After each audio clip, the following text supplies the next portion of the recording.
Contrary to popular belief, I, Sucharita, on a personal level, don't need my films to be about social change, about injustices, about feminism. Occasionally, I also, like any other person, require a film about three besties, dressed to 2024 fashion perfection, flirting with Diljit Dosanjh, working for an airline, and smuggling gold disguised as chocolate candy across international borders. That's it. Hey all, my name is Sucharita. Welcome back to my channel where I talk about movies and occasionally with people making movies. Today let's get into Rajesh Krishnan's Crew starring Tabu, Kareena Kapoor Khan and Kriti Sanon in the lead roles now in movie theatres.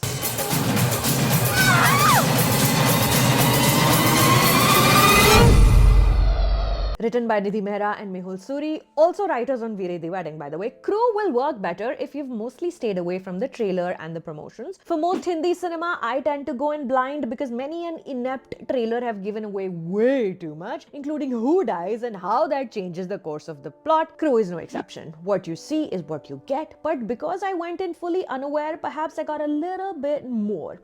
But let's get on with it. Tabu is Geeta Sethi, Kareena is Jasmine Kohli, and Kriti is Divya Rana, all air stewardesses flying short international routes on Kohinoor Airlines. And much how the Kohinoor has become a symbol of Indian riches sent abroad illegally, some employees of this airline are using their access to smuggle gold bars to a city that could be Dubai, Abu Dhabi. We are told it's Al Burj. When the initial mule dies, these three women, who all have their own ongoing financial troubles, decide to take on the role instead, and as it happens with any get-rich-quick scheme, things don't quite work out. Crew is such a good example of treating light-hearted comedy light-heartedly without having to give up on the opportunity to be pertinent, relevant, even urgent. The film does open with a fourth wall breaking voiceover with the characters straight up looking into the camera and narrating their backstories most expositionally, but one doesn't mind because none of it is to be taken very seriously. It's almost as if the writers are saying, yes, now we will tell you about these women by using unimaginative flashbacks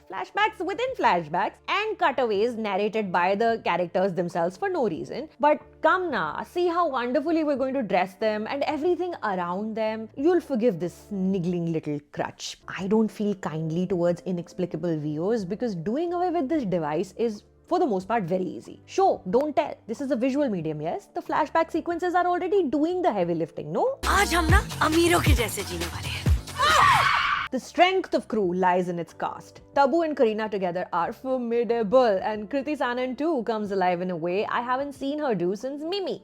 Sharing screen space and dialogue with actual good actors has their effect on her performance each time, her artistry enhanced. Tabu is Geeta Sethi, the mother bear, shielding the young ones. She doesn't let her juniors feel judged for things like body weight, offers herself up as bait when high-risk entrapment is required, and generally is at this place in her life where judgments don't bother her, from bosses and unruly business class passengers alike. Tabu, as one can expect, fits into this part snugly, smoothly. It's deeply satisfying to watch her effortlessly transition between her poised persona at work and the sexy banter at home she shares with her husband, played ever so sweetly by Kapil Sharma, who doesn't get enough credit for his acting abilities. To keep her unpaid colleagues' morale up, she tells them about the time airline crew weren't paid after 9/11 for months, but eventually things got sorted out. But also she gives raunchy sex advice to a work friend when they're off the clock. It's human, she's not a type. Through the runtime of the film, you can try to figure out Sethi ma'am, try to slot her, but she refuses to be put in a box, continuing to be surprising and unusual up until the climax. Kareena Kapoor Khan's Jasmine too is never a type. Aware that an honest life will never really get her where she wants to be, Jasmine has tried every trick in the book, from stealing watches to cash from wallets. You're not supposed to feel sorry for her. In a way, Jasmine is very much an extension of the actor's own real personality, utilized in the most fun manner to create this character. She comes into a planning meeting and she asks, "What is this panchayat?" She takes a giant comical bite out of a chocolate cupcake in the face of someone who's so worried about their provident fund. She doesn't shy away from calling friend and foe out to their face, and she has no time for anyone's sob stories, least of all her own. Is it typecasting? Another more evolved version of pre-interval Geet or post-interval Pooh? Maybe. But in the hands of Kareena Kapoor Khan, it works. The girl who wants to do only what no one will let her, while setting fashion goals and now also tutoring a younger generation in her anarchic ways. जा ही रहे तो जरा सामान दुकान से बाहर ही रखे.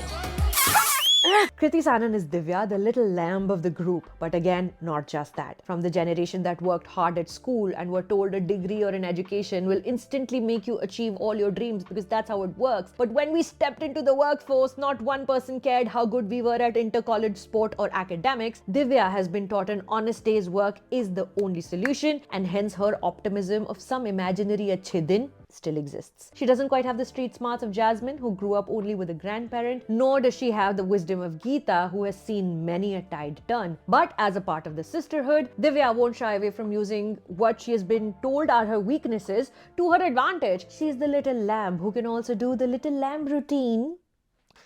Again, like yesterday's Patna Shukla, I am speaking so much about the way these women characters have been written because this specific bit of writing is the backbone of both these films. In Crew, the hard work is accentuated by the very able performances as well. Crew is about reclaiming things women have been told are not womanly in the most unserious fashion. Ila Arun's music was unwelcome in all our households because apparently Ghagra was just too blasphemous a garment to sing about. ठीक है, Nigodi Jawani perhaps was too raunchy for a preteen to sing aloud in the family room, but because of her deeply agency-driven songs, the singer faced a blanket ban in our homes. Crew features not one but two songs by her, updated to sound more modern, more alive. बहुत डर लग रहा है यार. तो गाना गा. कौन सा? सोना कितना सोना है. Seriously? Now, when the airline owner, aptly named Vijay Walia, defaults on staff salaries for months and runs away to another country, a lesser film would have turned into a social justice story. The comedy giving way to melodrama, the way Dunky did flagrantly. Crew instead turns into a heist film. It becomes funnier, haphazard in a very amusing way. I will say that the final act is a little too frantic. The comedy of errors skirts very close to disassembling, but it is held together by the cast, especially a very impressive Trupti Khamkar and Rajesh Sharma, character acting the hell out of their roles. Crew is light-handed enough to not take itself too seriously, like I said. When the ladies come close to the absconding billionaire, for instance, and Jasmine steals his wallet, the first thing she pulls out of it is a plastic ka chuna bottle with a green screw top that she frowns at and throws away into the crowd before taking what she really wants. These ladies are not here to lead you into battle or revolt against the patriarchy. They are just here to be audacious. They don't want you to emulate them. They don't want to be your heroes. They don't even want you to like them. Moral science lecturing is not in the DNA of this film. They do want to eat the rich though. If that is something you're interested in, the movie is now in theaters. Dekhain. And also, if Diljit Dosanjh makes you go weak in the knees and you've only imagined him being a sexy boy toy in a locker room, but you would like that very specific female need to come true on a huge screen, yeah, go watch. Sir, please be seated. वो बस बोल रहा था कोई arrest की तैयारियां कर रहे हैं. अरेस्ट? Hey, बैठ जाइए. So on a scale of 1 to 10, Crew is 4 stylist teams are responsible for the fab looks you will see in this film. Shout out Manisha Milvani, Megan Concessio, Chandni Wabi, Abhilasha Devnani, and Riya Kapoor goes without saying. I really hope I've got these names right. I'm sorry if I haven't. Please correct me in the comments and subscribe kar lijiye channel ko. My name is Sucharita. Thank you for stopping by. I had so much fun with this film.